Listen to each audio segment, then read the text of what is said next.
Terima kasih pemirsa, Anda kembali menyaksikan Kominfo Newsroom.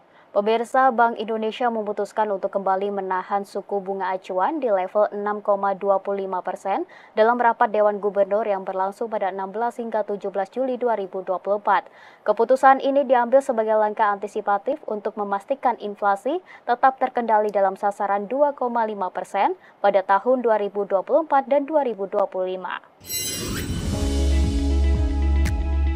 Bank Indonesia kembali mempertahankan tingkat suku bunga acuan atau BI rate sebesar 6,25% sebagai upaya untuk memperkuat stabilitas nilai tukar rupiah serta menarik aliran modal asing.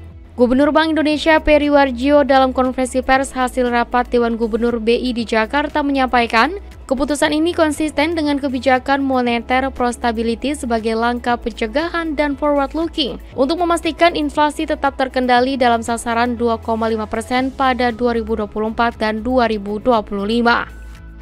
Sama halnya dengan BI rate, BI juga mempertahankan suku bunga deposit facility sebesar 5,5% dan suku bunga lending facility sebesar 7%. Saat ini Bank Indonesia juga terus memperkuat bauran kebijakan moneter, makroprudensial, dan sistem pembayaran untuk menjaga stabilitas dan mendukung pertumbuhan ekonomi yang berkelanjutan di tengah masih tingginya ketidakpastian pasar keuangan global.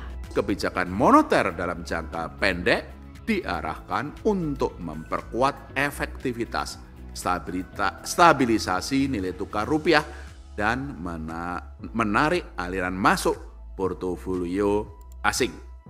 Sementara itu, kebijakan makro-prudensial dan sistem pembayaran tetap pro-growth untuk mendukung pertumbuhan ekonomi yang berkelanjutan. Kebijakan makro-prudensial longgar terus ditempuh untuk mendorong kredit pembiayaan perbankan kepada dunia usaha dan rumah tangga. Kebijakan sistem pembayaran diarahkan untuk memperkuat keandalan infrastruktur dan struktur industri sistem pembayaran serta memperluas akseptasi digitalisasi sistem pembayaran. Pemirsa, Bank Indonesia akan memperluas penggunaan Quick Response Code Indonesia Standard atau QRIS di Korea Selatan, India, Jepang, hingga Uni Emirat Arab.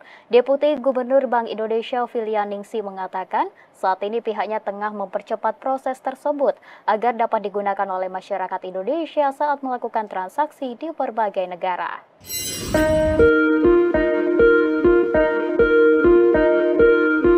Bank Indonesia menyatakan Quick Response Code Indonesian Standard atau QRIS bakal bisa digunakan oleh masyarakat Indonesia untuk berbelanja di berbagai negara seperti Korea Selatan, India, Jepang, dan Uni Emirat Arab. Deputi Gubernur Bank Indonesia Filya Ningsih Hendarta dalam konferensi pers hasil rapat Dewan Gubernur BI di Jakarta mengatakan pihaknya akan terus mempercepat penggunaan QRIS tersebut agar memudahkan masyarakat Indonesia dalam melakukan transaksi di berbagai negara. Sebelumnya Indonesia telah menyepakati kerjasama QRIS antar negara seperti Thailand, Malaysia, dan Singapura dengan proses transaksi inbound dan outbound-nya terus mengalami peningkatan dalam kerjasama tersebut. Pak Gubernur kemarin sudah tanda tangan dengan Korea tanggal 15 dan tanggal 16 kemarin tanda tangan lagi dengan Bank Sentral Uni Emirat Arab. Jadi dalam waktu dekat kita akan ada QRIS cross border dengan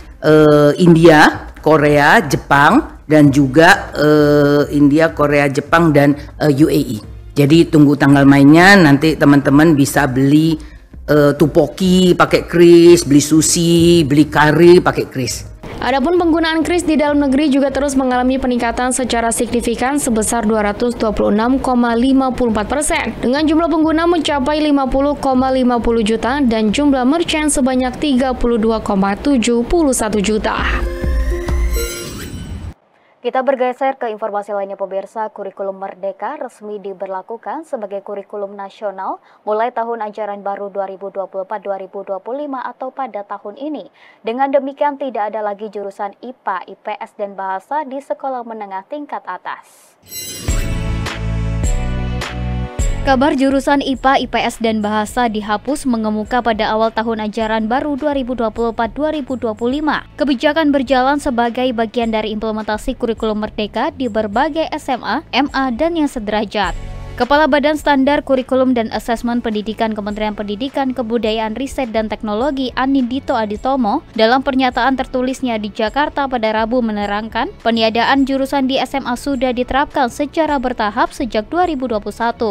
Peniadaan jurusan di tingkat SMA merupakan implementasi kurikulum merdeka agar basis pengetahuan siswa lebih relevan untuk rencana studi lanjutan. Nindito mencontohkan murid yang ingin berkuliah di program studi teknik bisa menggunakan jam pelajaran pilihan untuk mata pelajaran matematika tingkat lanjut dan fisika. Murid tersebut tidak harus mengambil mata pelajaran biologi. Sebaliknya, seorang murid yang ingin berkuliah di kedokteran bisa menggunakan jam pelajaran pilihan untuk mapel biologi dan kimia tanpa harus mengambil mapel matematika tingkat lanjut. Menurutnya, persiapan yang lebih terfokus dan mendalam tersebut sulit dilakukan jika murid masih dikelompokkan ke dalam jurusan IPA, IPS, dan bahasa. Oleh karena itu, dengan menghapus penjurusan di SMA, kurikulum merdeka mendorong murid untuk melakukan eksplorasi dan refleksi minat, bakat, dan aspirasi karir, serta memberi kesempatan untuk mengambil mata pelajaran pilihan secara lebih fleksibel sesuai rencana tersebut. Beralih ke informasi lainnya, pemirsa, Kementerian Perdagangan akan meluncurkan satuan tugas untuk mengatasi barang impor ilegal pada 19 Juli 2024.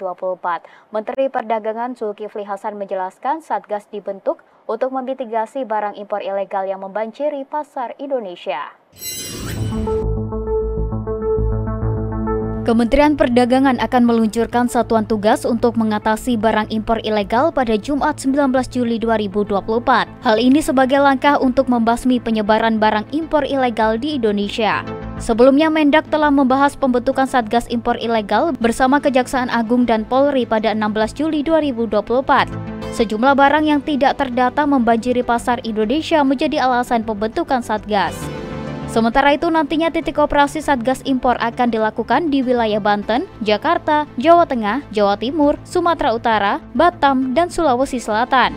Sementara bagi pelaku impor ilegal nantinya akan ditindak secara hukum dengan melakukan penarikan produk, pemusnahan, hingga sanksi pidana. Penegakan hukum terhadap banjirnya produk-produk yang ilegal. Ya, kita sudah dapat dukungan nanti dari Jaksagung, dari Kapolri. Mudah-mudahan 1-2 hari ini timnya sudah jadi, kita sudah tahu titik-titiknya, ya. Kita akan melakukan kegiatan lapangan. Pemirsa, kami akan segera kembali dengan dialog mengenai stabilitas pangan, bentuk ketahanan dan kedaulatan pangan nasional sesaat lagi.